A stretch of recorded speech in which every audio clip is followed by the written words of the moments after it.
Meet Evelyn, a 42-year-old mother of 3 with a radiant smile and a heart as big as the sky.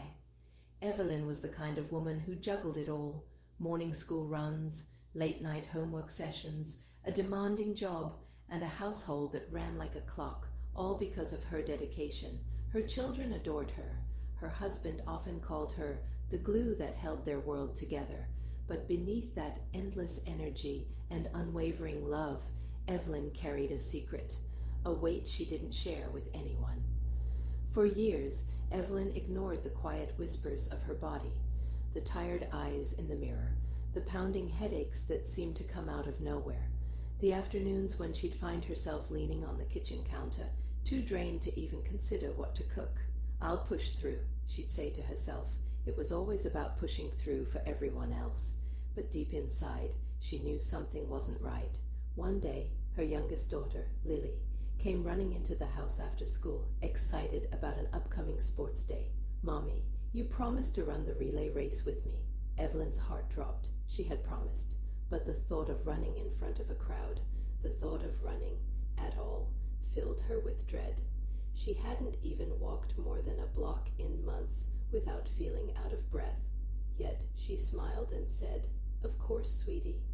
That night, Evelyn sat alone at the dining table, her head in her hands. A quiet tear slipped down her cheek. She wasn't crying because she felt old. She wasn't crying because she had to run a race. She was crying because for the first time, she felt she was failing her family. The glue that held everything together was cracking. The following morning, Evelyn decided it was time to face reality. She scheduled a doctor's appointment, a simple checkup she had been putting off for years. She didn't expect much, just a little reassurance that everything was fine. But the doctor's frown and the long pause as he read her results told her otherwise. "Evelyn," he began gently, "your blood sugar levels are concerning. Your blood pressure is higher than it should be, and your cholesterol. Well, it's time we made some changes."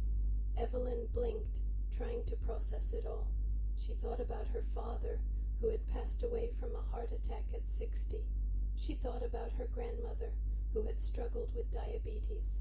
Suddenly, it wasn't just about her anymore. It was about her children, her husband, her future. The doctor's words rang in her ears. "You can turn this around, Evelyn, but it has to start now." That evening, Evelyn sat with her family at the dinner table. She cleared her throat, drawing their attention. "I've decided to make some changes," she announced. The children exchanged curious glances, and her husband raised an eyebrow. "I want us to start eating healthier, moving more, and spending more time taking care of ourselves together." Her eldest son groaned. "Does this mean no more pizza nights?" Evelyn laughed, the first genuine laugh she'd had in days. "No, it just means we'll make smarter choices. Balance, not deprivation." Lily chimed in. "Does this mean we can practice running together for the race, Mommy?" Evelyn nodded, her heart swelling with love. "Yes, sweetheart, we'll start tomorrow." The weeks that followed weren't easy. Evelyn had to unlearn years of neglecting herself. She swapped sugary snacks for fruit, started drinking more water, and found joy in simple activities like dancing in the living room with her children or taking evening walks with her husband. She realized that self-care wasn't selfish. It was necessary. The day of the sports event arrived, and Evelyn stood at the starting line with Lily by her side. Her heart pounded, but this time it wasn't from fear. It was from pride. When the whistle blew, Evelyn ran, not just for Lily, but for herself, for the woman who had finally decided to prioritize her health, not as a burden, but as a gift to herself and her family. They didn't win the race that day, but the cheers from her family, the sparkle in Lily's eyes, and the newfound strength in Evelyn's heart felt like the greatest victory of all.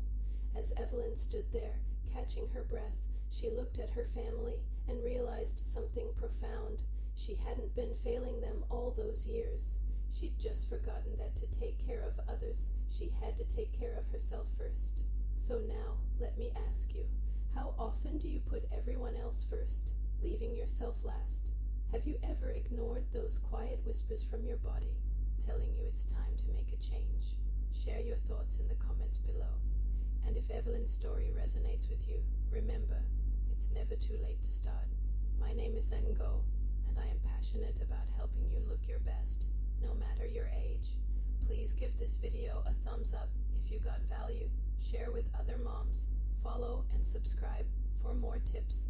Check out the description for a free guide to help you take the first step toward your own health journey. Your future self will thank you.